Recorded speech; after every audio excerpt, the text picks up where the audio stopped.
52 hari setelah peristiwa Absolute Power dan kekalahan Amanda Waller, Superman menceritakan awal mula ide besar yang lahir dari kebersamaan. Justice League ingin membuat sebuah simbol persatuan, sesuatu yang bisa mewakili semua pahlawan di dalamnya. Steelworks, Wayne Tech, Queen Industries, dan Terrific Tech menyumbang teknologi untuk membangun perangkat kerasnya. Dari sisi lain, ada teknologi Krypton, kekuatan tenaga, dan energi Speed Force yang disatukan lewat keahlian arsitektur John Stewart, serta kekuatan tekad Green Lantern. Wonder Woman kemudian memberikan sentuhan terakhir dengan memberkati proyek itu menggunakan kuasa para dewa, mengisinya dengan sihir dan energi dari luar dunia manusia. Superman menegaskan Justice League selalu terdiri dari orang-orang terbaik, jadi apa yang mereka buat juga harus mencerminkan hal yang seperti itu. Saat ini, Superman terbang sambil merenung tentang tujuan awal Justice League. Saat pertama kali tim itu dibentuk, mereka ingin menyatukan kekuatan untuk menjadikan dunia tempat yang lebih baik. Namun, perjalanan mereka tidak selalu mudah. Ada begitu banyaknya halangan yang datang, mulai dari kegelapan, kehilangan, pengkhianatan, hingga mimpi buruk yang harus mereka hadapi bersama. Sekilas adegan beberapa ditampilkan pada masa lalu Justice League yang pernah alami, dari kematian mereka sampai peristiwa Absolute Power. Kebanyakan dari musuh-musuh mereka itu bersatu untuk menyerang kelemahan Justice League. Walaupun mereka mampu bertahan, setiap pertempuran besar selalu meninggalkan luka. Dari pengalaman itulah Superman sadar mereka perlu menciptakan sesuatu yang berbeda. Ketika undangan untuk bergabung dengan Justice League baru disebar, reaksi para pahlawan tuh beragam. Seperti Starfire terlihat sangat gembira. Dia melompat sambil berteriak penuh semangat. Berbeda nih dengan Nightwing yang justru ragu. Dia bertanya pada dirinya sendiri, apakah dirinya benar-benar siap untuk kembali bergabung. Ray Harper alias si Arsenal muncul dengan percaya diri. Dia menerima undangan itu sambil berkata dirinya siap untuk kembali ke dalam tim. Robotman menolak mentah-mentah karena dia sudah memiliki tim yang sudah dia tempati, ya, Doom Patrol, dan gak mungkin pula dia bergabung ke tim Justice League. Metamorpho merasakan keraguan, mengingat kembali masa lalunya bersama Justice League yang tidak pernah berakhir indah. Namun dia tetap mempertimbangkan undangan itu. Kalau si Supergirl ya justru tampil dengan penuh semangat. Dia langsung menerima undangan dengan jawaban yang pasti. Sedangkan si Robin Damian Wayne malah bersikap berbeda. Dia mengabaikan undangan tersebut tanpa rasa tertarik. Sementara itu, Fire dan Ice memilih untuk menerimanya. Mereka ikut bergabung dalam barisan pahlawan yang siap membentuk Justice League. Superman menjelaskan tentang cara mereka membagikan kartu yang dia sebarkan ke semua pahlawan. Awalnya dia yang menawarkan diri untuk membagikan ciptaan itu secara langsung. Namun Mr. Terrific menemukan metode yang lebih efisien, yaitu dia membuat sistem teleportasi agar kartu tersebut bisa terkirim tepat ke tangan orang-orang yang membutuhkannya di lokasi yang sesuai. Termasuk ke salah satu pahlawan yang ini, ya, Buster Gold alias si Michael Carter. Dia baru saja menyelamatkan 2 anak kecil dari kebakaran. Wajahnya penuh percaya diri seperti biasa, tapi ada hal yang menarik yang terlihat, yaitu dia mulai berubah. Biasanya ini si Buster Gold dikenal sebagai pahlawan yang haus perhatian, sering mencari popularitas lewat aksi heroiknya. Bahkan orang sempat bertanya apakah mereka harus memberi like ataupun subscribe sebagai bentuk terima kasih. Tapi yang jelasnya, kalian like dan subscribe channel DC Indonesia ini. Oke, alright. Ya, namun kali ini Buster menolak, berkata dirinya sudah selesai dengan gaya promosi murahan itu. Dia tidak lagi ingin sekedar jadi selebriti super. Dia ingin benar-benar menjadi pahlawan yang tulus. Meski begitu, sisi jenakanya masih ada. Dia tetap bercanda dengan anak-anak sambil foto selfie, bahkan menggoda mereka dengan teriakan kocak Guy Gardner sucks yang membuat suasana pun menjadi cair. Lalu ketika dia terbang bersama robot kecilnya itu, Skid, Buster mulai merenung. Dia merasa sudah terlalu lama terjebak di masa lalu. Ya, karena dia itu kan sebenarnya berasal dari masa depan. Sekarang dia ingin melihat ke depan dan mencoba sesuatu yang lebih berarti. Cage yang biasanya sinis pun hanya bisa menanggapi dengan sarkasme ringan. Tapi jelas ada perubahan besar dalam hati si Buster Gold. Kemudian Superman menghampirinya. Momen ini terasa sangat penting bagi Buster Gold. Pertemuannya dengan Superman terasa seperti titik balik dalam hidupnya. Saat melihat Superman menghampirinya, Buster Gold sempat gugup dan bercanda untuk menutupi rasa cemasnya itu. Namun Superman datang bukan untuk menegur, melainkan memberikan sebuah penghargaan. Dengan tenang, Superman mengakui jika banyak orang pernah menganggap Buster hanya sebagai bahan lelucon. Meski begitu, dia selalu melihat niat tulus di balik semua aksi kocak dan kesalahan yang sering terjadi. Superman jujur mengatakan dia kagum dengan perkembangan Buster saat ini, karena dari waktu ke waktu, dia terus tumbuh menjadi pahlawan yang lebih baik. Buster mencoba merendah, menyebut semua aksinya hanya rutinitas sehari-hari. Namun kali ini, Superman menegaskan hal yang berbeda. Dia mengingatkan kalau perjalanan Buster penuh dengan pasang surut, tetapi hasilnya jelas karena dia sekarang sudah berkembang. Kemudian Superman menyerahkan sebuah kartu ke tangan si Buster. Sebuah pengakuan yang selama ini dia tunggu. Ya, kartu itu adalah undangan untuk ajak pertemuan di Watchtower. Buster pun terdiam dan wajahnya serius, lalu hanya bisa berucap lirih. Akhirnya, ya momen itu sederhana tapi terasa benar, yaitu seorang pahlawan yang dulu dianggap remeh, akhirnya diakui juga oleh sosok paling yang dihormatinya di antara mereka semua. Buster Gold benar-benar terharu menerima ajakan itu. Apalagi belakangan ini, dia sering merasa tidak cocok berada di masa kini dan sempat berpikir untuk kembali ke masa depan. Saat Superman menyerahkan kartu anggota barunya, Buster langsung mengenali desainnya dari pameran museum tempat dia dulu bekerja. Karena di masa depan, dia pernah menjadi atlet berbakat di masa itu. Punya segalanya, tapi semuanya runtuh akibat kesalahan konyolnya yang dia buat sendiri. Hidupnya jatuh berantakan, hingga satu-satunya pekerjaan yang mau menerimanya hanyalah jadi penjaga di sebuah museum pahlawan di Metropolis. Setiap hari, dia berjalan melewati lorong Hall of Heroes, melihat kisah para legenda besar. Dari sanalah dia pun mendapatkan inspirasi. Dorongan itu membuatnya nekat untuk mencuri, atau dalam kata-katanya, meminjam sebuah artefak dari museum tersebut. Dengan teknologi itulah, dia kembali ke masa lalu, ya di masa sekarang ini, membawa satu tujuan gila, yaitu menjadi seorang pahlawan. Niatnya sederhana, dia ingin mengembalikan kejayaan yang hilang dan membuktikan dirinya bisa berarti. Sejak saat itu, dia benar-benar menjalani banyak petualangan, bahkan beberapa di antaranya luar biasa. Namun sekarang, dengan kartu Justice League yang ada di tangannya, Buster merasa jujur pada dirinya sendiri. Dia mengaku ada hari-hari ketika merasa tersesat, seolah dia tidak tahu harus menempatkan diri di masa ini. Setelah semua kekacauan yang melibatkan Waller, Pariah, dan berbagai krisis yang lainnya, dia sempat berpikir untuk pulang ke masa depan. Di sana, dia bisa menanggung akibat dari perbuatannya dan memulai hidup baru. Namun, perjalanannya melintasi waktu memberinya pelajaran. Dia menyadari ada benda-benda tertentu yang menjadi penanda abadi di alam semesta, simbol-simbol yang tidak pernah berubah. Superman punya Fortress of Solitude, para Green Lantern punya cincin, Batman punya Batarang, dan Buster Gold sendiri sekarang punya sesuatu yang sama berharganya, yaitu kartu anggota Justice League. Apa yang dia ingatkan tadi adalah dia pernah melihat kartu itu di museum masa depannya, hanya sebuah artefak kosong yang dipajang sebagai simbol persatuan dan perdamaian. Sekarang dia memegang versi yang aslinya dengan namanya yang tertera jelas. Senyuman si Buster Gold pun merekah, merasa beruntung bisa berada di masa sekarang sebagai bagian dari momen yang besar. Dengan semangat dia meminta Superman untuk membocorkan siapa saja nih yang ada di tim yang baru. Superman hanya tersenyum menjelaskan kalau kartu itu hanyalah awal dari sesuatu yang lebih besar. Malam ini semuanya akan terungkap dan dia menegaskan satu hal kepada Buster, jangan datang terlambat. Momen ini menegaskan satu hal penting. Buster Gold akhirnya benar-benar dianggap sebagai bagian dari keluarga besar Justice League.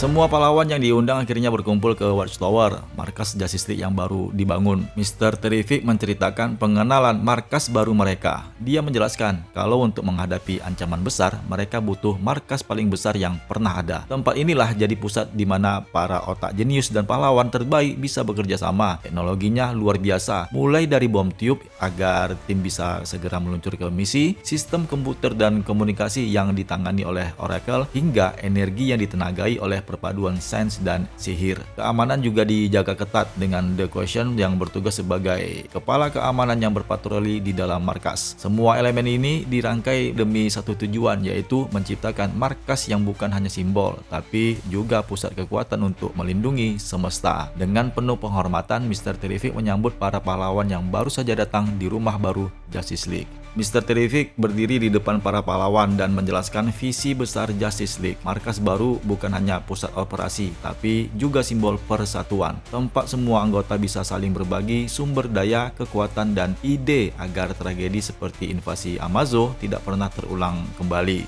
Setiap pahlawan diberikan kartu keanggotaan khusus yang terhubung dengan kekuatan mereka, memudahkan koordinasi, serta memperkuat kerjasama. Ada satu kartu yang disiapkan untuk anggota baru di masa depan sebagai tanda kalau Justice League selalu terbuka bagi pahlawan berikutnya. Momen ini terasa penuh harapan, apalagi dengan semangat kita lebih kuat bersama. Di sisi lain, Buster Gold yang ternyata terlambat datang sempat merasa ragu dan tersesat. Dia merasa harapan dan keraguan bercampur aduk. Meskipun dia senang melihat peluang di masa depan, tapi di dalam hatinya masih merasa tersesat dan belum yakin layak berdiri sejajar dengan para legenda. Tiba-tiba sesuatu yang aneh terjadi. Petir ungu menyambar si isi ruangan. Zatanna dan Halfdan kerasukan. Dari mulut mereka terdengar suara Darkseid yang mengumumkan Spectre akan mengungkap kebenaran. Semua pahlawan dengan kekuatan sihir ikut menyaksikan mantra tersebut. Mantra yang disebutkan adalah Darkseid is. Scott, asistennya si Buster Gold, memberitahunya kalau peristiwa ini sama sekali tidak pernah tercatat dalam sejarah. Tiba-tiba Omega Beams menembus dari mata para pahlawan pengguna sihir. Sebuah bom tiup pun terbuka dan Darkseid pun melangkah keluar. Sekarang dia mengenakan jubah berwarna hitam yang berkerudung dengan tangannya yang diganti menjadi kapak. Halfdan berujar kalau jika Darkseid telah bersatu dengan Spectre, maka dia telah menjadi Death itu sendiri. Para pahlawan pun menyerang Darkseid, tapi dia mampu menangkis semua serangan sambil tampak seperti sedang berdebat dengan dirinya sendiri. Sketch pun mendeteksi celah yang ada di realitas dan Mr. Terrific menyadari Darkseid tidak selaras dengan kenyataan, seolah tubuhnya terbelah dua. Aura kegelapan berkumpul di sekitar kartu yang kosong dan Sketch pun memberitahu Buster Gold kalau di masa depan telah berubah. Artinya mereka mungkin tidak bisa kembali asal mereka. Darkseid mulai membangun semacam gerbang. Zatanna pun memperingatkan para pahlawan, jika gerbang selesai dibangunnya maka Darkseid akan menjadi makhluk paling maha kuasa. Dia meminta semua pahlawan menahannya, sementara dia dan penyihir yang lainnya menyiapkan mantra untuk memisahkan Darkseid dari Spectre. Wonder Woman menahan Darkseid dengan Lasso of Truth, sementara Zatanna mengalirkan sihir ke Superman agar mampu membawa mantra tersebut. Zatanna pun kemudian terbang menuju Superman dan berteriak Earth Myth yang berhasil memisahkan Spectre dari Darkseid. Darkseid berkata, "Thank you Darkseid ends," yang artinya terima kasih Darkseid telah selesai, lalu meledak dan menghilang, meninggalkan sobekan di waktu dan ruang tepat di tengah Watchtower. Superman pun menatap timnya dan berkata, "Ini misi pertama mereka." Beberapa saat kemudian, Liga memanggil Orion untuk berkonsultasi dan menanyakan keberadaan Darkseid. Orion pun menjelaskan kalau ayahnya itu tidak berada di Apokolips, bahkan sejauh yang bisa diketahui, dia sama sekali tidak ada di multiverse manapun. Orion pun menambahkan kalau Darkseid merupakan sebuah konstanta universal, artinya selalu akan ada Darkseid. Jika yang sekarang hilang, maka akan tercipta Darkseid baru untuk menggantikannya. Setelah itu, Orion pun berangkat ke New Genesis untuk berbicara dengan Highfather. Batman dan Mr. Terrific meneliti kartu kosong yang sudah menyerap sebagian energi anti-life miliknya si Darkseid. Mereka yakin kartu itu kini menjadi gerbang ke Elseworlds, salah satu kutub yang ada di Omniverse. Saat bumi utama terputus dari multiverse, Elseworlds atau yang dikenal juga sebagai Alpha World menjadi aktif. Awalnya dunia itu masih dalam keadaan primitif, tapi hasil pembacaan mereka sekarang menunjukkan dunia yang sudah terbentuk dan memancarkan energi yang sama dengan Darkseid. Wonder Woman pun menyatakan mereka harus pergi dan menyelidikinya, tapi Terrific mengingatkan kalau dunia itu masih berubah-ubah dan aliran waktu di sana tidak alami. Satu-satunya orang yang bisa pergi dengan aman adalah seseorang yang pernah melakukan perjalanan waktu dan tubuhnya sudah penuh dengan tachyon. Buster Gold pun menawarkan dirinya dan Terrific mengatur Sketch untuk membuka portal otomatis kembali ke bumi utama dalam 10 menit agar mereka bisa pulang kembali. Mereka pun melompat ke portal dan ternyata ketika Buster Gold sampai di tempat yang tuju, Sketch malah menghilang. Sementara itu, Justice League yang berada di Watchtower langsung kehilangan kontak dengan Buster Gold. Sekarang, Buster Gold muncul di Elseworlds tanpa Sketch. Dia sendirian dan melihat dunia itu sekarang seperti apokalips yang kedua. Langit merah dan simbol Omega milik Darkseid ada di mana-mana. Meskipun dia menghubungi Liga, ternyata saluran komunikasi tidak menyambung. Ketiga Trinity membahas apa yang akan mereka rencanakan. Ataukah mereka mengikuti jejak Buster Gold atau bagaimana? Sementara itu, kondisi si Buster Gold yang sekarang ini tiba-tiba diserang oleh Darkseid yang mengenakan cincin Legion of Superheroes. Dengan wajah yang panik, dia melihat pahlawan Legion of Superheroes sudah takluk dikalahkan oleh Darkseid. Dia mengucapkan kalau Darkseid sudah menemukan pasukan Legionnya.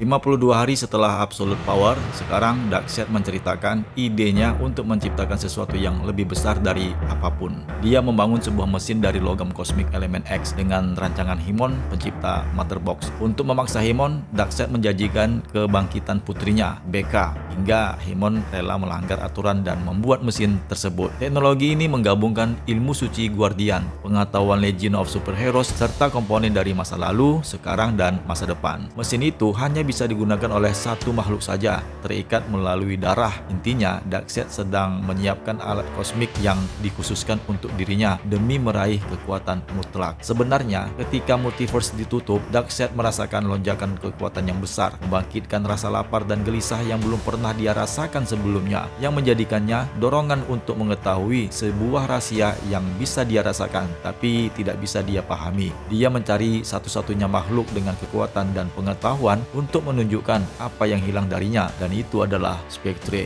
Di saat inilah Darkseid mengasingkan diri dari para pengikutnya sambil membangun mesin untuk membantunya dalam pencarian itu. Dia memutuskan tangannya sendiri dan memberikannya ke mesin agar mesin itu hanya terikat padanya. Mesin pun mulai beroperasi, namun sayangnya gagal pula karena Darkseid belum memberikan cukup darah. Tiba-tiba anak-anak dan bawahannya yang dipimpin oleh Kalibak masuk ke ruangannya dan memberitahu kalau selama ketidakhadirannya mereka telah menciptakan jenis prajurit baru bernama Paradevils yang berasal dari spesies paling ganas yang ada di alam semesta. Kalibak pun mengatakan saatnya mereka membawa pasukan baru itu untuk menyerang bumi, sementara para pahlawannya itu sedang kacau. Ya, pada saat itu sedang terjadinya peristiwa Absolute Power. Darkseid pun menolak, berkata dia harus mengikuti rasa lapar barunya sendiri dan memerintahkan mereka pergi semua. Namun Kalibak pun menolak meninggalkan ruangan, sehingga Darkseid mengorbankannya ke mesin, memberikannya semua kekuatan yang dibutuhkan mesin itu untuk dapat berfungsi.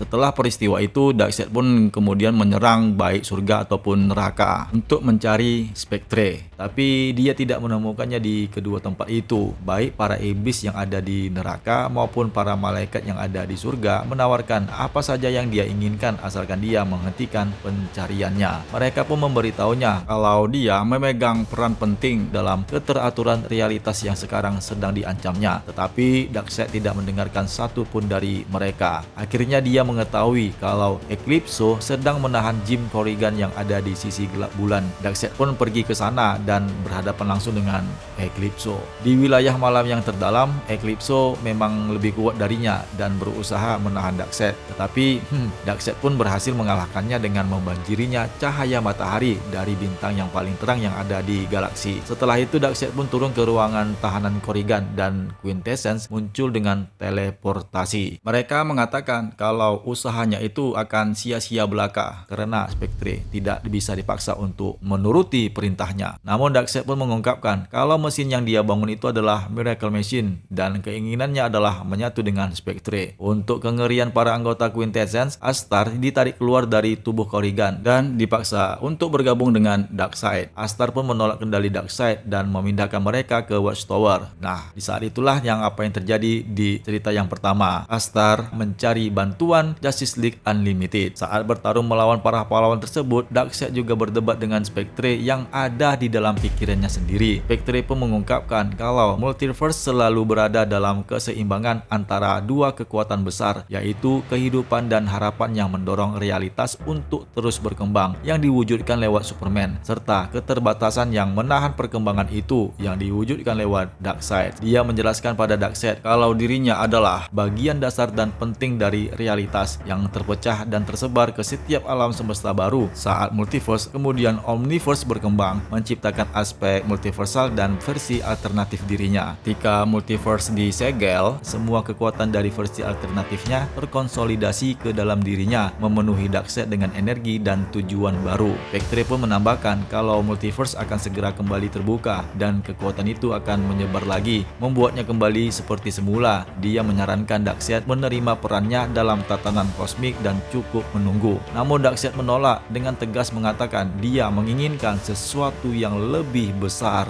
Darkseid melihat seluruh keberadaannya sekaligus dan menyadari Spectre benar, yaitu dia akan menjadi bagian dari tatanan, terus berubah sesuai perannya dalam kisah yang besar. Namun dia menegaskan sudah selesai dengan semua itu. Saat Spectre terlepas dari dirinya lagi, Darkseid pun mengatakan Darkseid ends, lalu membiarkan dirinya mati. Darkseid menceritakan dirinya yang melepaskan diri dari Spectre, sosok yang berhubungan dengan kematian. Dia membuka diri pada kematian dan membiarkan semuanya berakhir. Namun setelah semuanya berakhir, dia justru memulainya lagi. Kali ini dia benar-benar sendirian. Darkseid merasa seperti tidak lagi terikat dengan siapapun dan atau apapun, baik dengan bumi, Superman, ataupun hal yang lain sebagainya. Dia benar-benar bebas dari semua hubungan. Dia membandingkan dunia yang penuh harapan dan kehidupan dengan dunia yang dia rasakan sekarang, yang penuh dengan tantangan dan kekacauan. Dia terbangun di Elseworlds dalam keadaan primitif, dan dengan kekuatan barunya, dia membentuk sejarah dunia itu menjadi tempat yang penuh konflik, berlawanan dengan kehidupan dan harapan yang mendorong di bumi utama. Di dunia baru ini adalah dunia Absolute Universe. Para pahlawan jumlahnya sedikit, terluka, kehilangan kekuatan terbaik mereka, dan ditempa oleh dunia yang jauh lebih kelam. Wonder Woman versi di dunia itu menaiki binatang perangnya. Batman dengan versi tubuh yang besar menghadapi beberapa penjahat, dan Superman yang ada di dunia itu memiliki rambut gondrong. Sebuah alam semesta yang ada di luar waktu dan ruang, tersembunyi seperti kebenaran yang tersembunyi dari Darkseid. Garis waktunya sudah lengkap namun masih mengeras. Di realitas ini, Darkseid bisa menjadi seperti yang seharusnya dia inginkan, bebas dan tumbuh setinggi 1000 kaki. Suaranya sanggup mengguncang planet. Disinilah kemudian Darkseid akan ada. Ketika Darkseid menjadi bentuknya, dia akan kembali ke dunia lain dan menghancurkannya. Di saat itulah ketika Buster Gold tiba, Darkseid memimpin Legion of Superheroes yang sudah terkorupsi untuk menghabisinya.